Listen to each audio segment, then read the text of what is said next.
Welcome back to the sweatshop, boys and girls. In today's video, we're going to be installing this F1 brake light on this 2012 Subaru Impreza. Installing the F1 light is definitely something you can do at home. This thing is not hard to put into the car. All you got to do is be slim enough to get underneath the bumper in the rear. Of course, if you have a larger than life bear gut, you'll need to employ the use of a jack and jack stands to make sure it doesn't crush your beer gut. That being said, boys and girls, if you are going to get the F1 light, it is important to get the whole kit with a harness because it'll make your life quite a bit easier. Because the time it's going to take you to do the job will be cut drastically. Of course, in order to do this job, you will need to have access to your trunk.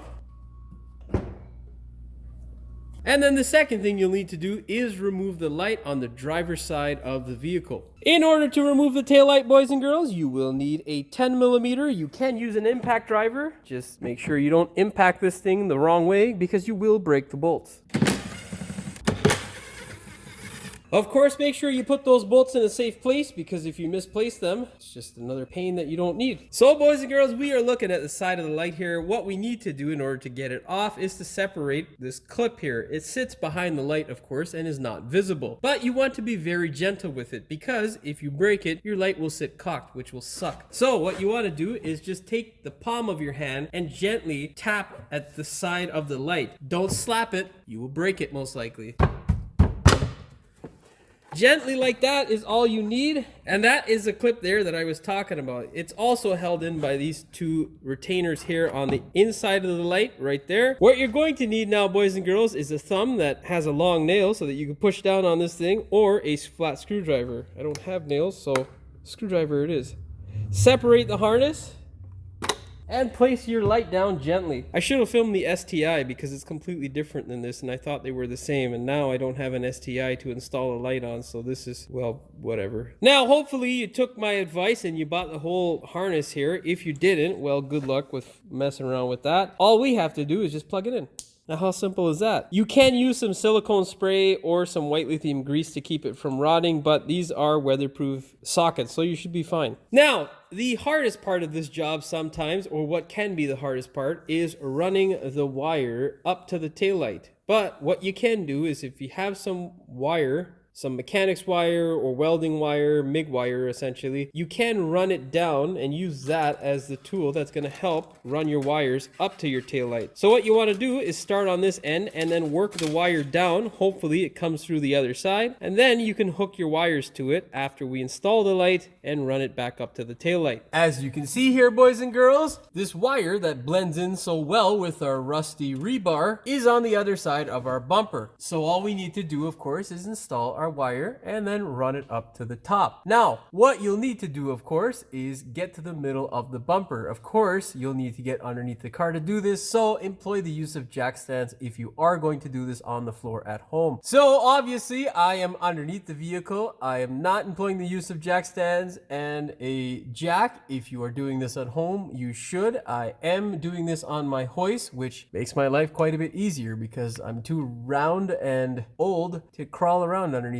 cars. Boys and girls, what we are looking at is where our light is gonna go. These two holes here and here are where our light is going to bolt up. What we need to do is force this cover out. There is a tab here and a tab here that we'll need to push through on the other side. In order to do that, you'll need a flat screwdriver. Just a normal size flat screwdriver will do the trick. What you want to do is simply force it through like so, just gently. And of course, the whole piece will come out of place. If you live in the Rust Belt or anywhere where there is sand, this stuff will also want to enter your lungs, your eyes, and mouth. So be aware of that. We are looking, boys and girls, at the rear of the bumper. This is the cavity, of course, where your light is going to go. Of course, if you have a bunch of dust and crap in this region here, be sure to blow it out.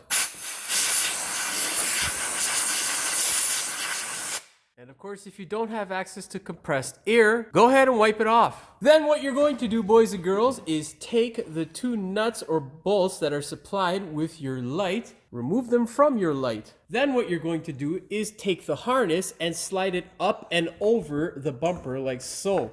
make sure it is up and over because you don't want it to get stuck in this region here. You can put it down on the bottom because there is a little slot, but I like to run it up a little bit higher. Now, what you're going to do is slide your light in. With your light in place, you're going to take those nice bolts that were supplied, or the nuts that were supplied, if yours came with studs, and thread them in to the back of your light. Now, boys and girls, make sure it's sitting nicely in the way that you want it, and then you can go ahead and secure it by tightening the two bolts on the back of the light. If you've done everything correctly to this point, boys and girls, you should have a result that looks like this. Now all you want to do is grab some sort of 10 mil, either a ratcheting 10 mil or a 1/4 inch 10 mil, and of course just ratchet everything nice and tight. Keep in mind, this is a small M6 by 1 pitch bolt. You don't need to reef on it because it will break.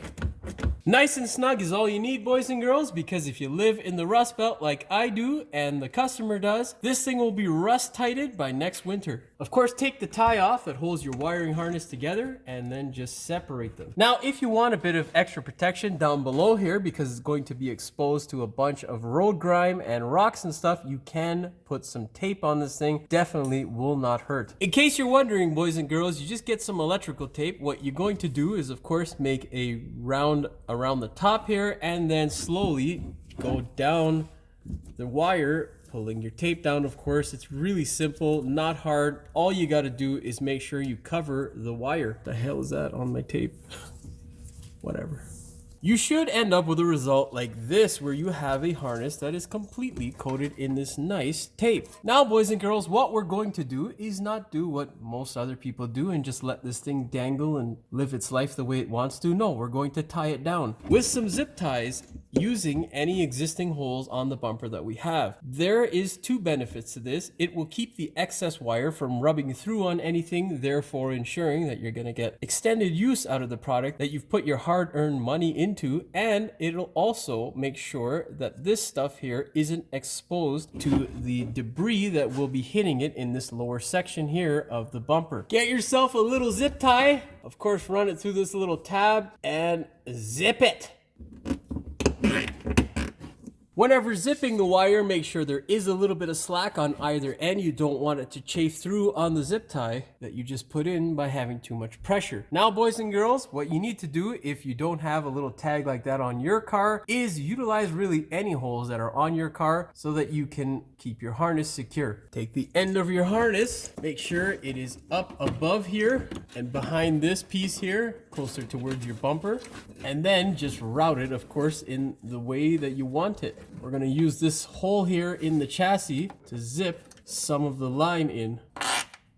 And there you go, boys and girls. Now, boys and girls, what we are going to do is take the wire end and just wrap it around these 3 guys here so we can pull them up towards our tail light. Now, just loop around your mechanic's wire on the wiring harness a couple of times. That way it won't slip off. If you have a more solid wire and can't bend it by hand, you can use tape to secure it to the harness. Now, what you want to do, boys and girls, is, of course, pull through on the wire. Now, off camera, this was quite the exciting process because this thing fell through. Of course, the hook that I had made didn't last very long. Anyhow, that doesn't really matter because all said and done, boys and girls, the harness is where it needs to be, so it doesn't really matter. Sometimes it can be a pain in the ass, but of course I'm sure that you guys will figure out at home. Disconnect this piece and throw it in the garbage, or you can save it for the torch and melt it to take out your frustrations later. What you need to do, boys and girls, is snap together the black and black connector on either side.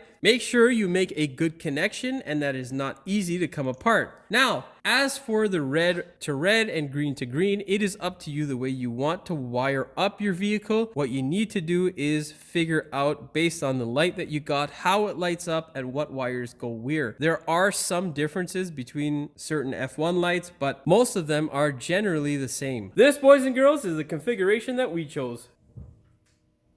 It looks much nicer in real life. Now, boys and girls, this step here is not absolutely necessary because these are supposed to be weather tight. I can tell you from my experience with products from the land overseas where most everything is made not of quality, it is best to take some precautionary steps and use some tape to make sure you don't have any moisture or road grime or water ending up in your connector, because that will prematurely rot it and cause you a headache when your F1 light is just a red piece of thing in your bumper. So take some tape and get a nice tight seal around the harness connector. That way you ensure longevity out of the product that you purchased. I should have got a smaller roll of tape, son of a bitch. I'll be back. With a smaller roll of tape in hand, we can now go ahead and finish taping off our harness. That's one and done, son. Now just do all the rest of them to make sure that they don't rot up and you are good to go. You should end up with a result like this. Now we can go ahead and put our light back in. Take your light and gently put it back into place. Of course, connect the harness before you do that. Make sure you give it a tug to ensure that it has clipped into place. You don't want to just have faith in the product that you just purchased, because sometimes stuff isn't made the best. Make sure to line up the two pins on this side. Make sure your harness is of course out of the way, and then you can just tap it into place.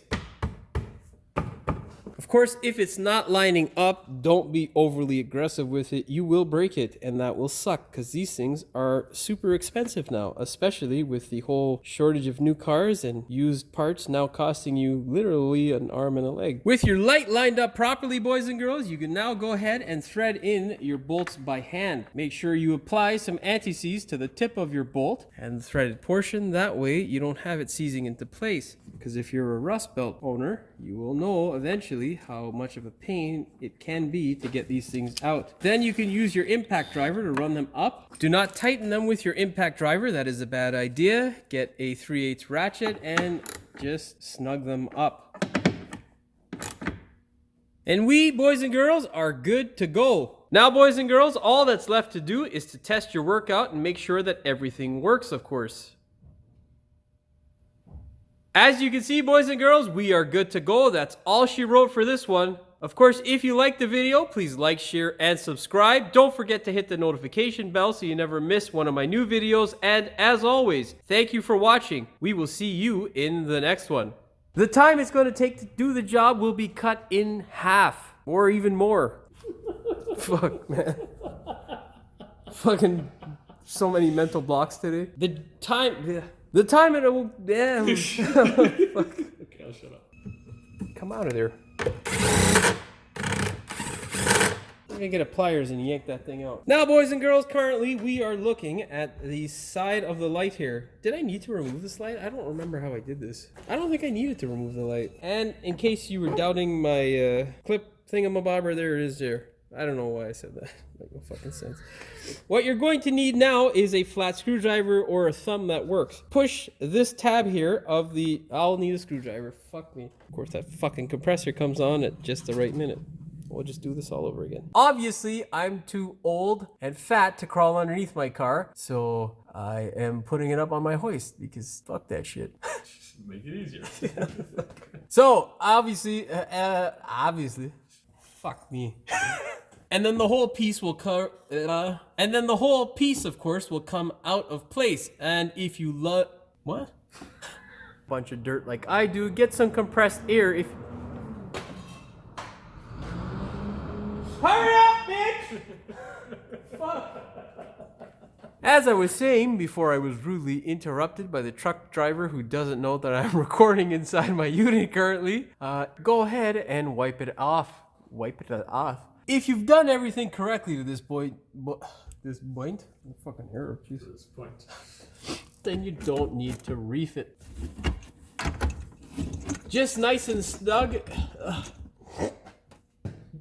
Fucking allergies. Nice and snug is all you need, boys and girls, because if you live in the rust that you've put your hard-earned money to, now what we're going to do, because we've zipped up the bottom here, is we're going to not kick the fucking camera. Just give up? Motherfucker. Fuck, man. Now you should end up with a result like this. Just loop around this hard copper copper? It's not copper. Oh my god. Because this fucking stupid thing. As for the other connectors, it is up to you. Why the fuck won't you go into place? Oh, Jesus. Made in the China, so good quality. I'm gonna get a fucking aneurysm trying to force these two together. There we go. Most of them are generally the same. God, I love my neighbor's compressor. Love fucking allergy season. Fuck. What you'll need to do is line up those two pins and the clip on this side of the light, and then just slowly push your light back into place. Something's not fucking lined up here, son of a bitch. That's what the problem is. What you need to do, boys and girls, is get your black on black to snap together. I don't know. Fuck. As you can see, we are good to go.